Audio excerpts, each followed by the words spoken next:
అందరికీ నమస్తే. ఇప్పుడు ఈ పార్టీ మారిన ఎమ్మెల్యేల ఇష్యూ అసలు వాళ్ళ దారి ఎటు?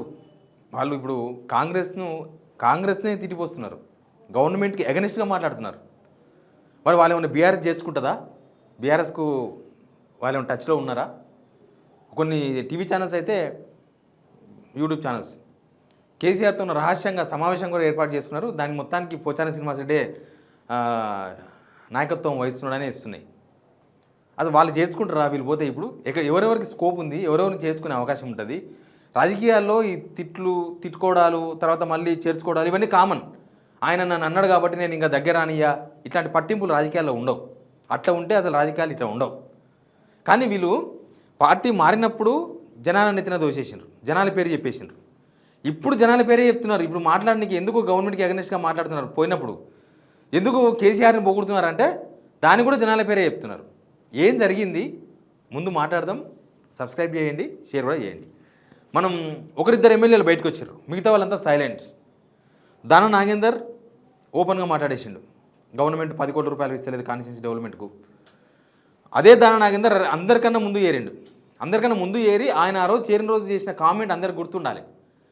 అయిపోయింది, ఎవ్వరు ఉండరు. కేసీఆర్, కేటీఆర్, హరీష్ రావు ముగ్గురు తప్ప బీఆర్ఎస్లో ఎవరు ఉండరు, అందరు వచ్చేస్తున్నారు. ఆయన చేరిన రోజు చేసిన కామెంట్ అది. దాన నాగేందర్ చేరిన రోజే రేవంత్ రెడ్డి చేసిన కామెంట్ కూడా అందరికి గుర్తుండాలి. గేట్లు ఇప్పుడే ఎత్తుతున్నాం, గేట్లు ఎత్తుతే ఎవరు ఉండరు అంటే ఇంక మొత్తం వచ్చేస్తున్నారు, ఇంకా బీఆర్ఎస్ ఉండదు అనేది రేవంత్ రెడ్డి యాంగిల్ అది. మరి గేట్లు ఎత్తిరు కానీ ఏమైందో తెలియదు, గేట్లు ఎత్తినా పని కాలేదు. పోచారం శ్రీనివాసరెడ్డి నెక్స్ట్. పోచారం శ్రీనివాసరెడ్డి అయితే ఏకంగా కొన్ని రోజుల క్రితం కొంత అసంతృప్తి వ్యక్తం చేసిండు. మొన్న ఏకంగా కేసీఆర్ గవర్నమెంట్ డెవలప్మెంట్ అయింది, కేసీఆర్ నేను మోసం చేయడం నాకు ఇష్టం లేదు, కానీ తప్పనిసరి సిచ్యువేషన్లో నేను చేయాల్సి వచ్చింది, నేను కాంగ్రెస్ పార్టీలో చేరాల్సి వచ్చింది, కాదు నా మీద కప్పున్న కండువ కాంగ్రెస్ కాదు, అది దేవుని కండువ, ఇట్లా మొత్తం ఉల్టా పల్టా మాట్లాడేసింది. ఓ రోజు ఒక ప్రైవేట్ కంపెనీ ఏదో శంకుస్థాపన కాదు ప్రారంభోత్సవానికి చేవెళ్ళ ఎమ్మెల్యే యాదయ్య వచ్చిండు. ఆయన అందరి ముందని అడిగేసిండు, మా కాన్స్టిట్యున్సీలో పలానా రోడ్ వేయండి అని గవర్నమెంట్ని అడుగుతున్నాడు. ఇంకా మిగతా వాళ్ళంతా సైలెంట్. మరి వాళ్ళు సంతృప్తిగా ఉన్నారా? వాళ్ళకి ఏమన్నా ఎక్కువ ఫండ్స్ వచ్చినాయా? వాళ్ళకి ఏమన్నా గవర్నమెంట్ నుంచి కాకుండా ప్రైవేట్గా వాళ్ళకి ఇచ్చిన హామీలు నెరవేర్చిండ్రా? ఏమైందో తెలియదు. కానీ అసలు వీళ్ళు ఏమనుకుంటున్నారు? వీళ్ళ ఉద్దేశం ఏంది? వీళ్ళు బీఆర్ఎస్లో చేరుద్దామనే ఉద్దేశంతో బీఆర్ఎస్కు దగ్గర కావాలని మాట్లాడుతున్నారా, లేకపోతే బీఆర్ఎస్కు దగ్గర అయ్యి మాట్లాడుతున్నారా? వీళ్ళ ఉద్దేశం ఏంటనేది చాలా ఇంపార్టెంట్. ఇక్కడ మనం మొత్తం 10 మందిలో ఒకరు పోయినరు. గూడెంమైపాలరెడ్డి వెళ్ళిపోయాడు, పటాన్ చెరువు ఎమ్మెల్యే బీఆర్ఎస్లో వెళ్ళిపోయాడు. ఆయన మున్సిపల్ ఎలక్షన్స్లోనే పనిచేసిండు, ఏకంగా బీఆర్ఎస్కు గెలిపించిండు, ఆయన బీఆర్ఎస్ చేరిపోయాడు. ఇంకా మిగతా 9 మంది ఎమ్మెల్యేలు ఉన్నారు. ఈ 9 మంది ఎమ్మెల్యేలలో కొంతమంది అందరికైతే అవకాశం ఉండదు కదా బీఆర్ఎస్లో చేరాలనుకున్నా కూడా. వీళ్ళు ఇట్లా మాట్లాడడానికి చాలా కారణాలు ఉన్నాయి. ఓన్లీ రేవంత్ రెడ్డి ఏదో చేయలేదనో, లేదా రేవంత్ రెడ్డి అపాయింట్మెంట్ ఇవ్వలేదనో, రేవంత్ రెడ్డి ఫోన్ ఎత్తలేదనో, లేకపోతే ఇంకెవరో ఫోన్ ఎత్తలేదనో, లేకపోతే వీళ్ళకి ఫండ్ ఇవ్వలేదనో అదేనా కారణం? లేకపోతే జనాల అభిప్రాయాన్ని బట్టి వీళ్ళు మళ్ళీ బీఆర్ఎస్ దగ్గర కావాలని చూస్తున్నారా? ఎందుకంటే జనాలంతా రివర్స్ అవుతున్నారు గవర్నమెంట్కి. ఇప్పుడు వాళ్ళు పార్టీ మారినప్పుడు ఏం చెప్పిండ్రు? కాన్స్టిట్యున్సీ డెవలప్మెంట్ కోసమే మా జనాల అభిప్రాయాల మేరకే మేము అధికార పార్టీలో చేరుతున్నాం, మాకు రేవంత్ రెడ్డి హామీ ఇచ్చిండు. ఇది వాళ్ళు చెప్పిన అందరూ పార్టీ మారిన ప్రతి ఒక్కరూ ఇదే మాట మాట్లాడారు. ఇంకా రేవంత్ రెడ్డిని పొగిడినరు, ఇదంతా కామన్. రాజకీయాల్లో తిట్లు పొగడతలు అనేది ఎప్పుడు స్టెబిలిటీగా ఉండవు. ఈరోజు తిడతారు, రేపు పోగొడతారు, ఎల్లుండి తిడతారు, మళ్ళీ పోగొడతారు. ఇదంతా మనం చాలా రోజులకి వెళ్ళి రాజకీయాలు చూస్తున్న అందరికీ అర్థమైపోతుంది. ఇది మ్యాటర్ కదా రాజకీయాల్లో. ఇక బీఆర్ఎస్ చేర్చుకుంటుందా? సరే, వీళ్ళు కొంతమంది ఇప్పుడు కేసీఆర్ని పోగాల్సిన అవసరం ఏమొచ్చింది పోచారం శ్రీనివాసరెడ్డికి? పోచారం శ్రీనివాసరెడ్డి అంత పెద్ద మనిషి, ఇంకా ఆయన ఒక అడుగు ముందుకేసి ఏం చేసింది తెలుసా? ఆయన బర్త్డే అంటే ఇవ్వాలనో రేపు పోచారం శ్రీనివాసరెడ్డి ఒక ప్రకటన చేసిండు. నా బర్త్డే సెలబ్రేషన్స్ నేను చేసుకుంటలేను, నా అభిమానులు ఎవరు కూడా బొకేలు కానీ స్వీట్లు కానీ అవేమి తీసుకొని నా దగ్గర రావద్దు. ఎందుకు చేసుకుంటలేనంటే పెద్ది సుదర్శన్ రెడ్డి చనిపోయిండు కాబట్టి నేను చేసుకుంటలేను. అసలు పెద్ది సుదర్శన్ రెడ్డికి పోచారం శ్రీనివాసరెడ్డికి మరి బీఆర్ఎస్కి వచ్చినాక కొంత రిలేషన్ ఉందేమో కానీ మరి అంత దగ్గర ఏముందో తెలియదు. కానీ ఇది కొంత ఎక్స్ట్రా అనిపించింది. అంటే బీఆర్ఎస్కు దగ్గర కానికే అన్ని దారులు వెతుకుతున్నట్టు అనిపించింది. ఇక జనాలలో తీవ్రమైన అసంతృప్తి ఉన్నప్పుడు అధికార పార్టీ ఎమ్మెల్యేలే ముఖం చూపలేని సిచ్యువేషన్ ఉన్నప్పుడు తెలంగాణలో ఇప్పుడు ఈ పార్టీ మారిన వాళ్ళది ఇంకా దారుణమైన పరిస్థితి. వాళ్ళు గవర్నమెంట్కి అగెనిస్ట్ కొట్టాడలేరు, గవర్నమెంట్లో ఉన్నాం కాబట్టి ఇస్తున్నామని చెప్పలేరు. ఇది ఒక రకమైన ఎపిసోడ్. మరి వీళ్ళు ఎవరికి స్కోప్ ఉంది? మనకు 9 మంది ఎమ్మెల్యేలు పేర్లు అన్నీ టకటక గుర్తుకొస్తే జిల్లాల వారిగా తీస్తే మనం హైదరాబాద్కి వెళ్ళి స్టార్ట్ చేద్దాం. శ్రీలింగంపల్లి ఎమ్మెల్యే గాంధీ ఉన్నాడు. శ్రీలింగంపల్లిలో నిజానికి బీఆర్ఎస్కు ఎవరున్నారో తెలియదు. కూకట్పల్లి ఎమ్మెల్యే మాధవకృష్ణారావు ఇన్ఛార్జిగా ఉన్నాడు. పార్టీ మారినప్పుడు వాళ్ళకు వీళ్ళకు మస్తు గొడవలు అయినాయి. కౌశిక్ రెడ్డి మీద దాడి చేసిండ్రు. గాంధీ మస్తు కామెంట్లు చేసిండు. అదంతా జరిగినాయి. అంతకుముందు గాంధీ మాకు ఎన్ని 10,000 కోట్ల ఏదో వచ్చినాయి మాకు గవర్నమెంట్, అప్పుడు బీఆర్ఎస్ గవర్నమెంట్లో మా కాన్స్టిట్యూన్సీ డెవలప్మెంట్ కోసం మస్తు ఫండ్స్ వచ్చినాయి అని చెప్పిండు అంతకుముందు గవర్నమెంట్లో. తర్వాత ఈ గవర్నమెంట్కి వచ్చిండు. ఇంకా ఎప్పటిలాగానే ఏడ ఉంటే రాజకీయ నాయకులది ఏ పూటకు ఆ రాగమే ఉంటుంది. ఇంకో పూట మారితే ఇంకో రాగం ఎత్తుకోవాల్సి వస్తుంది వాళ్ళది. కానీ ఆయనకు స్కోప్ ఉందా? గాంధీని నాకు తెలిసి బీఆర్ఎస్ చేర్చుకోదు.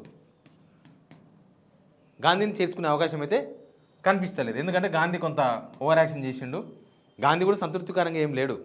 ఏదో ఆ ప్రైవేట్ జాగాలు వాళ్ళ తమ్ముందో అన్నదో అవో ఇవోనే కదా, దానిలో కోసమని ఇంకా కొట్లాడుతున్నాయి. పని అయిందో లేదో మనకు తెలియదు, అది ఇంకా ముందు ముందు తెలుస్తుంది. తర్వాత యాదయ్య కాంట్రవర్సీ పర్సన్ ఏం కాదు. సేమ్ టైం ఆయన బీఆర్ఎస్తో టచ్లో ఉన్నాడు అని చాలాసార్లు మనకు చర్చలో కనిపిస్తుంటుంది. చర్చలో ఉన్నాడు, ప్లస్ సైలెంట్గా ఉన్నాడు. గవర్నమెంట్ ఆయనకు వ్యక్తిగతంగా ఇచ్చిన హామీలు నెరవేర్చలేదు. ఇంకా ఆయన రోడ్ అడిగినట్టు అర్థం చేసుకోవాలి. ఆయన వాళ్ళ కాన్స్టిట్యున్సీలో ఒక ఏదో పెద్ద రోడ్ అంటే ఇంపార్టెంట్ రోడ్, ఆ రోడ్ ఏమని ఒక సభావేదిక మీద ఏదో రేవంత్ రెడ్డిని కలిసి చిట్టి ఇచ్చుడో లేకపోతే ఆర్ఎన్బీ మినిస్టర్ని కలిసి ఒక లెటర్ రాసుడో కాదు, అందరి ముందల ఆ కంపెనీ ప్రతినిధుల ముందల మొత్తం మీడియా ముందల అడిగేసిండు. కాబట్టి యాదయ్యకు బీఆర్ఎస్తో చేరే అవకాశాలు కూడా లేకపోలేదు. స్కోప్ కూడా కనిపిస్తుంది. అది బీఆర్ఎస్ వాళ్ళు ఆ రంగారెడ్డి జిల్లా ఇన్ఛార్జ్ సబితా ఇందారెడ్డి వాళ్ళందరూ ఉన్నారు కాబట్టి వాళ్ళు ఏం తెలుసు. ఈయనకు మాత్రం స్కోప్ కనిపిస్తుంది. యాదయ్య కాంట్రవర్సీ కూడా ఎప్పుడు మాట్లాడలేదు. బీఆర్ఎస్ మీద కాంట్రవర్సీ. బీఆర్ఎస్ సోషల్ మీడియా ఏంటంటే ఈ పార్టీ మారిన వాళ్ళు కష్టకాలంలో పోయినరు, ఇట్లాంటి చేర్చుకోవద్దు, ఇట్లాంటి చేర్చుకుంటే మన పార్టీ డిమోరల్ అవుతుందని సోషల్ మీడియాలో కానీ మిగతా కార్యకర్తలను కొంతమంది మాట్లాడుతున్నారు. కానీ రాజకీయాలు అట్లా ఉండదు. రాజకీయాలు ఆయన కష్టకాలం పోయిండు మళ్ళీ ఇప్పుడు వస్తున్నాడు అట్లా ఉండదు. ఇప్పుడు కేసీఆర్కు వీళ్ళని చేర్చుకోవడం అంటే వీళ్ళని చేర్చుకొని ఏదో ఉద్ధరిద్దామని కాదు. రేవంత్ రెడ్డిని దెబ్బ కొట్టాలంటే సైలెంట్ దెబ్బ, అది కూడా మాకు దెబ్బ అంటారా, సైలెంట్ దెబ్బ కొట్టాలంటే వీళ్ళను ఎవరైనా వస్తామంటే చేర్చుకోవాలి. దగ్గర నాకు తెలిసి ఒక 5-6 మంది చేరిపోతారు బీఆర్ఎస్లో నాకు అనిపిస్తుంది, వాళ్ళ మాటలు అవి చూస్తే. యాదయ్య కథ గాంధీ యాదయ్య, అది యాదయ్యకు స్కోప్ కనిపిస్తుంది. తర్వాత గద్వాల ఎమ్మెల్యే కృష్ణమోహన్ రెడ్డి, గద్వాల కూడా ఖాళీ ఉంది, అక్కడ ఎవరిని చేర్చుకోలేదు. అక్కడ కృష్ణమోహన్ రెడ్డి కూడా బీఆర్ఎస్కు టచ్లో ఉన్న ఆశ్చర్యపోనక్కర్లేదు, ఈయనకు కూడా స్కోప్ కనిపిస్తుంది. అందుకే 4-5 మందో 6 మందో చేరతారని చెప్తున్నా. ఇక జగిత్యాల ఎమ్మెల్యే కృష్ణమోహన్ రెడ్డి, ఆయన కృష్ణమోహన్ రెడ్డి, జగిత్యాల కృష్ణమోహన్ రెడ్డి ఆల్రెడీ ఆడ జీవన్ రెడ్డి జాయిన్ అయిపోయాడు, కాంగ్రెస్ నుంచి పార్టీ సీనియర్ లీడర్. కాబట్టి ఈయనకు స్కోప్ లేదు. ఈయన ఓడిపోయినా గెలిచినా కాంగ్రెస్నే పడి ఉండాలి, అంతకుమించి చేసేది ఏం లేదు. ఆయన బీఆర్ఎస్కి ఇప్పుడు వచ్చినా వాళ్ళు చేసుకునే అవకాశాలు లేవు. దానం నాగేందర్కు యాక్చువల్గా ఇక్కడ ఖాళీ ఉంది. హైదరాబాద్లో బీఆర్ఎస్ ఉన్నారు, గోవర్ధన్ రెడ్డి ఉన్నాడు, ఇంకా కొంతమంది ఉన్నారు. తలసాని శ్రీనివాస్ యాదవ్ కొడుకు తలసాని సాయి కిరణ్ అక్కని తిరుగుతున్నాడు కనిపిస్తున్నాడు. కానీ గోవర్ధన్ రెడ్డి ఫస్ట్ నుంచి హైదరాబాద్లో పనిచేసుకుంటున్నాడు. కానీ దానం నాగేందర్ ఈ మధ్య కూనిరాగాలు తీస్తున్నాడు కదా. లాస్ట్కు రేవంత్ రెడ్డి సభలో కూడా కల్వకుంట్ల రేవంత్ అనిపాయి. అంటే అంత ఉంది ఆయనకు అర్థమైపోయింది, ఈ రేవంత్తో ఉన్న పని కాదు పాట కాదు, ఈ ఉంటే పనులు కాకపోను కనీసం ఆత్మగౌరవం అపాయింట్మెంట్ కూడా లేదు. ఆయన ఇంటికి పోతే కనీసం రానిచ్చే అవకాశం కూడా లేదు. చాలా రోజులు బంద్ చేసి దానం నాగేందర్ ఇంటికి పోతలేడు, ఇంటికి పోతే ఎవరు పట్టించుకుంటలేరు. కాబట్టి దానం నాగేందర్ ఒకటి ఈయనకు కూడా స్కోప్ ఉంది, బీఆర్ఎస్లో చేసుకునే అవకాశం ఉంది. కాకపోతే వీళ్ళు ఎమ్మెల్యే టికెట్లు ఎవరికి ఇస్తారు ఎవరికి అనేది ముందు తెలుస్తుంది. నెక్స్ట్ కడియం శ్రీహరి, స్టేషన్ కన్పూర్, ఆయన కూడా తీవ్రమైన అసంతృప్తితో ఉన్నాడు. ఆయన కూడా అప్పుడప్పుడు కేటీఆర్ని పొగుడుతున్నాడు, కేసీఆర్ని పొగుడుతున్నాడు, ఇవన్నీ జరుగుతున్నాయి. కానీ కడియం శ్రీహరిని చేర్చుకుంటారా లేదా అనేది ఐ డోంట్ నో. నాకు ఎందుకంటే వాళ్ళకి ఆల్రెడీ రాజాయ్య కూడా ఉన్నాడు అక్కడ, ఇంకా కొంతమంది ఆశావాళ్ళు కూడా ఉండొచ్చు బహుశా. కాబట్టి మనం అది పక్కా కూడా చెప్పలేం. పోచారం తీసుకుంటే కేసీఆర్కి చాలా దగ్గర మనిషి. నాకు తెలిసి పోచారం మాట్లాడిన మాటలు ఇవన్నీ చూస్తే ఆయన మొత్తం రివర్స్, ఇక మళ్ళీ కాంగ్రెస్లో ఉండాలి అని అనుకుంటున్నాడు, ఏం కనిపిస్తలేదు. ఆయన అప్పుడు ఎప్పుడో చిన్నప్పుడు కాంగ్రెస్ ఉన్నాడు, కానీ ఆయన కాంగ్రెస్ సంబంధం కూడా చాలా తక్కువ. అదే రాహుల్ గాంధీ కల్పించారు పెద్ద మనిషి అని, కానీ ఆయన పెద్దరిగా ఏమి నిలవలేదు కాంగ్రెస్లో. బహుశా పోచారం శ్రీనివాసరెడ్డి దగ్గర కూడా ఎవరు లేరు బాన్స్వాడలో. అది కాంగ్రెస్లో ఆల్రెడీ ఏనుగు రవీందర్ రెడ్డి ఉన్నాడు, ఈయన కాంగ్రెస్లోనే ఉన్నాడు. ఇదంతా అయ్యే పని కాదు. బహుశా పోచారం శ్రీనివాసరెడ్డి కూడా స్కోప్ కనిపించవచ్చు, ఉండొచ్చు. తర్వాత తెల్ల వెంకట్రావు భద్రాచలం, స్కోప్ కొంచెం తక్కువనే ఉంటుంది చేసుకుంటే. ప్రకాష్ గౌడ్ దగ్గర ఆల్రెడీ కార్తిక్ రెడ్డి వర్క్ చేస్తున్నాడు, పటోల కార్తిక్ రెడ్డి. కాబట్టి ఈయనకు అసలు స్కోపే కనిపించలేదు. ఈ లెక్కన తీస్తే మనకు గట్టిగా ఛాన్స్ ఉన్నది వీళ్ళ ముగ్గురు అయితే గట్టిగా ఛాన్స్ కనిపిస్తుంది. తర్వాత పోచారం ఒకటి 4, తర్వాత ఇంకా కడియం వస్తాడో రాడో తెలియదు. ఇంకెవరిని వస్తే వీళ్ళు చేసుకునే దాన్ని బట్టి మినిమం 4-5 మంది అయితే ఖచ్చితంగా బీఆర్ఎస్ చేరే అవకాశం అయితే కనిపిస్తుంది. ఇదంతా కూడా రేవంత్ రెడ్డి దెబ్బ కొట్టి నీకినే అంటే రేవంత్ ఒక గవర్నమెంట్లోకి వెళ్ళి గవర్నమెంట్ పోయిన వాళ్ళు ప్రతిపక్షం నుంచి గవర్నమెంట్ పోయిన వాళ్ళు మళ్ళీ వెనుకకు వస్తున్నారు అని అంటే ఆ ప్రభుత్వం పతనమైనట్లే. అది ఇంతవరకు నాకు తెలిసి దేశంలో ఎక్కడ జరగలేదు అట్లా. ఏదో ఇక్కడ మిరాకిల్ ఒక ఎమ్మెల్యే దేనికన్నా ఉల్టాపల్టా అయి రావచ్చు కానీ ఒకసారి గ్యాంగ్ ఆఫ్ ద పీపుల్ పోయి మళ్ళీ గ్యాంగ్ ఆఫ్ ద పీపుల్ గవర్నమెంట్కి వెళ్ళి బయటకు వస్తున్నారు అంటే అసలు అది మామూలు డ్యామేజ్ ఉండదు. ప్రభుత్వానికి చాలా పెద్ద డ్యామేజ్ జరుగుతుంది. మరి వాళ్ళని ఆపుకోనికి వీళ్ళు ఏం చేస్తారో తెలియదు. కానీ వాళ్ళకి ఆపుకోవడం కన్నా ఇప్పుడు future important. Next Congress government వచ్చే అవకాశాలు కనిపిస్తే లేవు. అనవసరంగా ఓడిపోతామన్న భయం ఎక్కువ కనిపిస్తుంది ఎమ్మెల్యేలలో. Please subscribe.